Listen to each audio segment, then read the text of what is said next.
এই ভিডিঅ'টোৰ বাবে ফাইনেন্সিয়েল মেনেজমেন্টৰ কুৱেশ্যন পেপাৰৰ পৰা এটা নিউমাৰিকেল প্ৰব্লেম লৈছোঁ আৰু এই কুৱেশ্যনটো relating to estimation of working capital requirement.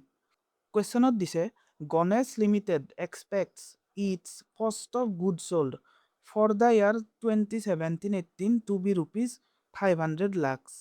The expected operating cycle is 90 days. It wants to keep a minimum cash balance of rupees 1.5 lakhs. What is the expected working capital requirement? আমাক এই প্ৰব্লেমটোত কষ্ট of good সোল্ডৰ value দিয়া আছে, লগতে দিছে operating cycle 90 days.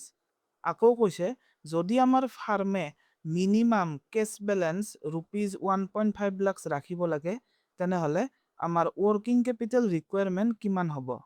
আৰু কুৱেশ্যনটোত আমাক কৈছে যে এজুম এ ইয়াৰ কনচিষ্ট অফ 360 ডেইজ, মানে এক বছৰত নাম্বাৰ অফ ৱৰ্কিং ডেইজ কিমান? 360।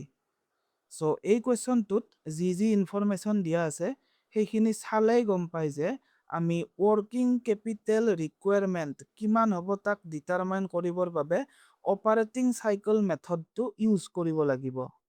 অপাৰেটিং চাইকেল মেথডেৰে ৱৰ্কিং কেপিটেল ৰিকুৱাৰমেণ্ট উলিওৱাৰ বাবে এটা ফৰ্মুলা ইউজ কৰিব লাগিব, আৰু সেই ফৰ্মুলাটো মই ইয়াতে লিখি দিছোঁ যে working capital requirement is equal to cost of goods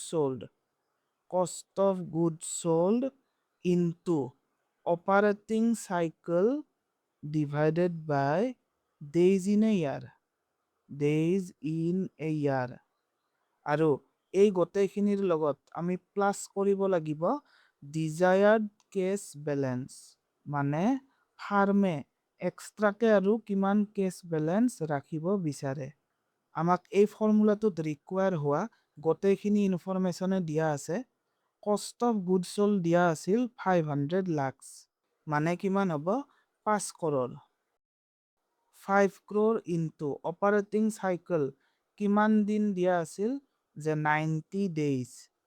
so' into 90 divided by 360, then plus desired cash balance আছিল 1.5 lakhs, 1.5 লাখ টকা।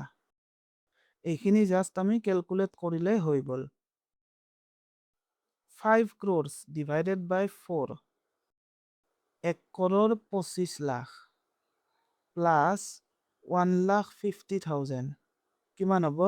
1 crore 26 লাখ 50,000। চ' কোম্পানীটোৰ নেক্সট ইয়াৰ ৱৰ্কিং কেপিটেল ৰিকুৱাৰমেণ্ট হ'ব 1 crore 26 lakhs 50,000 rupees। এইটোৱে হৈছে আমাৰ ৰিকুৱায়াৰ্ড আনচাৰ। ভিডিঅ'টো কমপ্লিটলি চোৱাৰ বাবে থেংক ইউ।